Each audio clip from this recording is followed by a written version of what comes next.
Joining us now to talk more about the destination is the managing director of tourism there on Mackinac Island, Steph Castelein. Steph, thanks for the time. It's great to have you. It's good to see you. Tell us a little bit about Mackinac for those who haven't been there. We were in Traverse City last summer and wanted to get up, and I know we were so close, but it was another, it's another hour and a half, I think, from Traverse City. What are folks missing who haven't been there? Well, we call it America's Coolcation destination for a reason. Mackinac Island is cool in many ways. We're probably best known for having no vehicles. So we are a horse-driven community.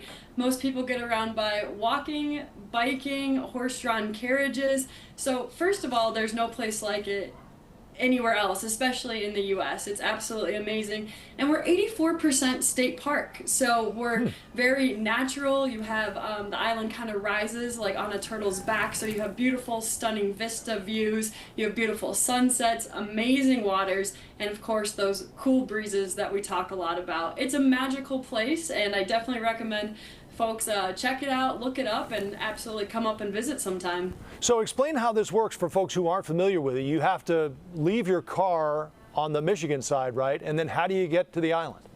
Yeah, so most folks, if they're driving or maybe they fly to an airport nearby and take a shuttle over, they leave their vehicles on the mainland. There are 2 port cities, and they load up their luggage and other goods. Maybe they're bringing bikes over, or maybe they rent them here on the island.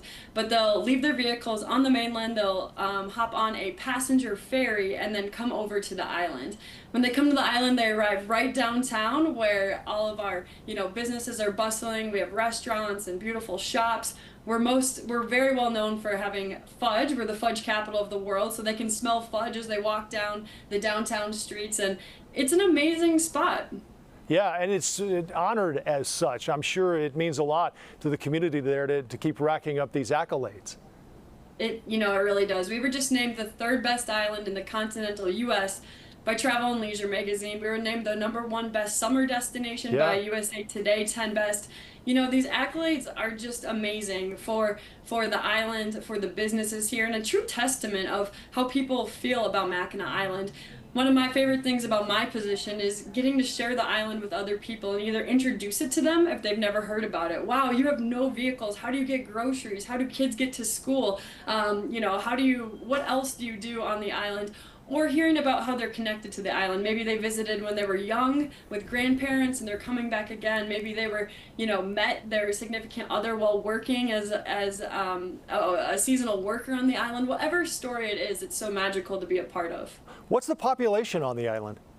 Yeah, we have about 500 year-round residents. So we're a very small island. We do have, a school. In the winter, the library stays open, the hardware store, a handful of restaurants, and of course the grocery store. The oldest family-owned grocery store in the U.S. actually is here on Mackinac Island. And then in the summer, we get 1.2 million visitors between May and October.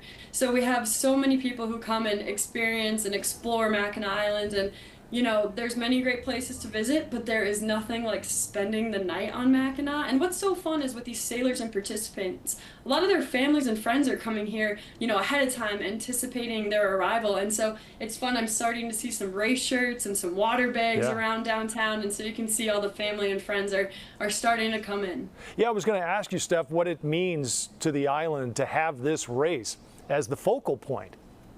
It's definitely a staple for us. We talk about the yacht races in July. It's something that many people, of course, the businesses and Mackinac Islanders know and love and welcome with open arms. It's also something that we share with, folks in northern Michigan and the greater region of Michigan. And so that's a fun part of it too. But it just means we get to welcome new people. You all are talking about the new race signups, the first timers, and getting to share Mackinac Island with people as their final destination, as the goal that they're going toward. And when they arrive, like Wynn was saying, sometimes you can smell Mackinac, you can smell the fudge, you can smell those fresh breezes. Like there's something magical about this place. And so to have the racers and the participants and this race continue to include Mackinac and end on Mackinac is just, yeah, we're so pleased. Well, you pointed it out. I won't say you have an easy job, but you have a job that maybe makes it easy, right? It's an easy sell for sure.